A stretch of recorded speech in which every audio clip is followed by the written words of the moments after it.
आता आपण मुंडे कुटुंबाला भेट दिली आहे, त्यांच्या गावी आहे. आपली काय मागणी असणार आहे? मागणी आहे की याच्यामध्ये जे पोस्टमार्टम रिपोर्ट बदलण्याचा जे प्रयत्न करत होते आणि जे फिटनेस सर्टिफिकेट देण्याचा प्रयत्न करत होते, त्याचा दबाव होता. फिटनेस सर्टिफिकेट द्या, पोस्टमार्टम बदला. हे खूप मोठा राकेट आहे याच्या पाठीमागे. आणि हे राकेटपर्यंत आपल्याला पोचावं लागेल. आणि जसे याच्यामध्ये कोण खासदार आहे, कोण त्यांचे पी ए आहे, याची पण सखोल चौकशी व्हायला पाहिजे. आणि जसे की संपदा मुंडेच्या जे ते मी बघितलेलं आहे, त्यांची कंप्लेंट जो होती, सगळे पोलीस अधिकाऱ्यांना, DYSP SP सगळ्यांना तिने 3 महिने अगोदर कंप्लेंट दिली होती की जरी माझ्या जीवाचा काय बरं वाईट झाला तो पोलीस प्रशासन याच्यामध्ये जिम्मेदार होईल. तो माझी हेच मागणी असणार आहे याच्यामध्ये की जे SP DYSP जितके लोक होते, जिथे जिथे कंप्लेंट दिली होती, हे सगळे पोलीस अधिकारी जे आहे हे आरोपी झाले पाहिजे. क्योंकि अशी एक संपदा मुंडे नाही आहे. आज महाराष्ट्रामध्ये प्रत्येक घरामध्ये संपदा मुंडे आहे जे आत्महत्या करत आहे. मी एक चळवळीची कार्यकर्ता आहे. आज तळागाळामध्ये जाऊन मी दररोज असे खूप जे मुद्दे आहे ते मी बघते आहे. त्याच्यासाठी एक वेळा जरी पोलीस अधिकाऱ्यांना आणि पोलीस दखल घेत नाही, महिलांची आत्महत्या करण्यापर्यंत प्रवृत्त करताय. अरे तुम्ही रक्षक आहे, तुम्ही भक्षक कसं होऊ शकतात?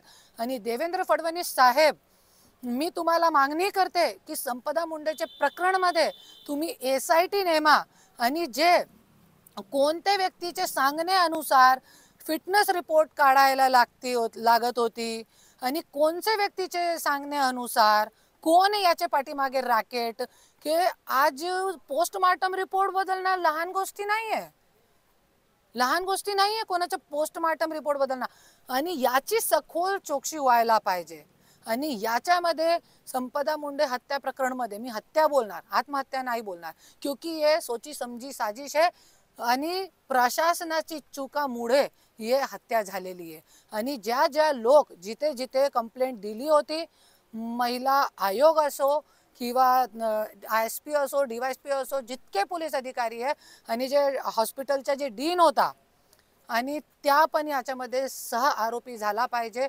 आणि नाही झाला, नाही तुम्ही करू शकले CM साहेब, तो तुम्ही राजीनामा देऊन टाका. असे गृहमंत्रीची महाराष्ट्राला काहीही गरज नाही आहे. हीच माझी मागणी असणार आहे. आणि जरी SIT नेमली तो बरा आहे, नाही तो मी स्वतः स्वराज्य शक्ती सेना पक्षाच्या वतीने मी कोर्टामध्ये जाणार आहे.